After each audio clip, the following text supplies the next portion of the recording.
Olá, tudo bem? Na aula de hoje, a gente vai abordar a Semana de Arte Moderna de 1922. Mas para isso, a gente precisa entender o período histórico em que a semana aconteceu. Primeiramente, é importante que a gente entenda que em 1918 terminou a Primeira Guerra Mundial, e com ela, os intelectuais brasileiros puderam notar o quão escancaradamente isolado o Brasil estava do resto do mundo. Isso se dava muito porque o país não participava das grandes decisões internacionais e, inclusive, demorava para receber notícias sobre a guerra. E para esses intelectuais e artistas, um dos motivos que explica esse isolamento era o fato de que o Brasil não era um país moderno.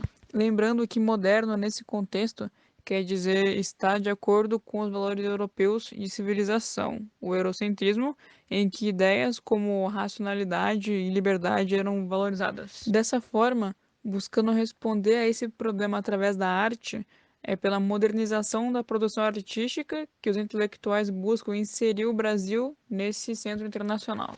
Assim, procurando formas de se adentrarem no modernismo, em um primeiro momento, os artistas brasileiros passaram a utilizar princípios das vanguardas europeias em suas obras, como, por exemplo, cubismo, dadaísmo, futurismo, entre outros. E como a maioria desses artistas fazia parte das famílias oligárquicas paulistas que produziam café, era muito comum eles irem estudar para a Europa e assim entravam em contato direto com essas vanguardas. Um exemplo muito claro disso é a exposição da Anita Malfatti em 1917, que, embora tenha estudado nos Estados Unidos, é perceptível uma grande influência do cubismo em seus quadros. No entanto, a obra foi bastante criticada na época. Monteiro Lobato se opôs aos quadros, dizendo que eles tinham um misto de paranoia e mistificação.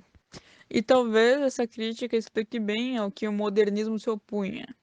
Esses artistas aí não estavam interessados em reproduzir diretamente a natureza e não se preocupavam em produzir algo tecnicamente perfeito e harmônico, que eram valores que o academicismo da época valorizava bastante. Bom, já em 1922, a Semana de Arte Moderna ocorre como uma forma de tentar se construir uma identidade brasileira e de fomentar o nacionalismo, mas ainda assim com muita influência nas vanguardas europeias. Podemos citar alguns dos artistas mais notáveis que participaram da semana, como Graça Aranha, Anita Malfatti, Mário de Andrade, Oswald de Andrade, entre vários outros. Durante as apresentações de dança, música, declamações de poesia, exposições de pintura e escultura, diversas vaias puderam ser ouvidas, o que confirma o rompimento que a semana estabelecia com a arte produzida até então no Brasil. A partir de 1924, principalmente pela influência no Manifesto Pau-Brasil de Oswald de Andrade, publicado naquele ano, a influência nas vanguardas deixou de ser tão influente nas elites artísticas. O manifesto defendia que a arte brasileira deveria ser tratada como um produto de exportação, assim como era o pau-brasil durante o Brasil colônia. É bastante presente no texto do Fomento ao Regionalismo, que pregava que era mais relevante retratar artisticamente a realidade das cidades interioranas do que o estilo de vida burguês que se passava nas capitais urbanizadas. Nesse período, passou a ser considerado que o acesso ao mundo moderno se daria a partir de uma identidade nacional bem definida, para que o país pudesse ser reconhecido por sua especificidade no contexto internacional. A partir de então, esses artistas passaram a buscar principalmente na cultura indígena, mas também na cultura negra, aquilo que seria o seu traço diferenciador como nação. É nesse sentido que, em 1928, Oswald de Andrade publica o Manifesto Antropofágico.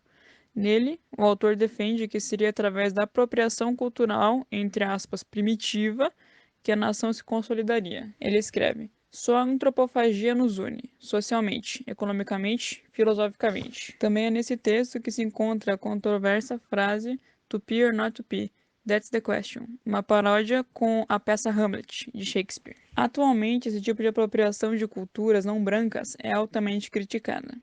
Até porque não só Oswald de Andrade, como outros artistas que seguiram os princípios do primitivismo, passaram a manipular as culturas de outras raças para que servissem a seus próprios interesses, criando suas próprias interpretações sobre os costumes e a forma com que esses povos explicavam a realidade. Essa forma invasiva de lidar com a cultura alheia fica bem explícita no seguinte trecho do manifesto: só me interessa o que não é meu.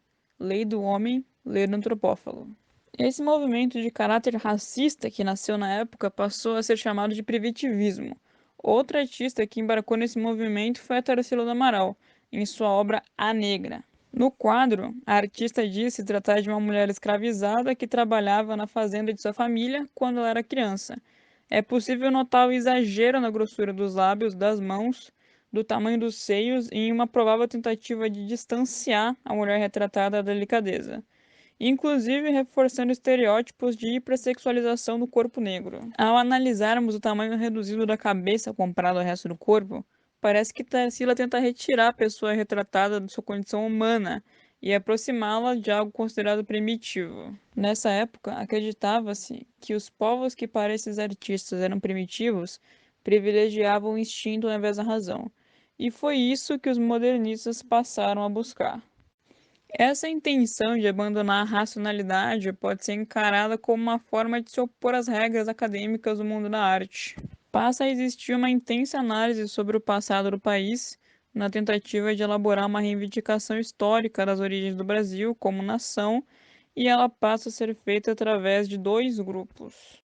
O primeiro deles assumiu uma perspectiva acadêmica de análise, entre eles Sérgio Buarque de Holanda.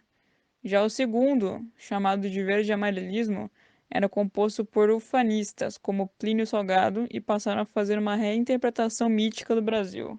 Eles se opunham ao primitivismo porque consideravam que esse movimento era subordinado ao intelectualismo europeu e que dele não nasceria nenhuma expressão artística originalmente brasileira. Outro ponto sobre esse grupo é alguns de seus integrantes chegarem a se aproximar de ideias fascistas, como Menotti del Pitta, já que para esse escritor apenas através da coação militar o país permaneceria integrado. Além disso, os adeptos desse movimento também consideravam os bandeirantes como grandes heróis nacionais, porque foram capazes de desbravar e conectar todo o território brasileiro, ao passo que simplesmente ignoram a violência cometida por eles aos povos indígenas. Bom, acredito que agora vocês têm uma percepção maior sobre a semana de 1922 e que percebam que ela influenciou um desencadeamento de diversos movimentos artísticos no nosso país que acabaram por influenciar o imaginário da elite artística brasileira na Primeira República. Obrigada pela atenção e até a próxima aula.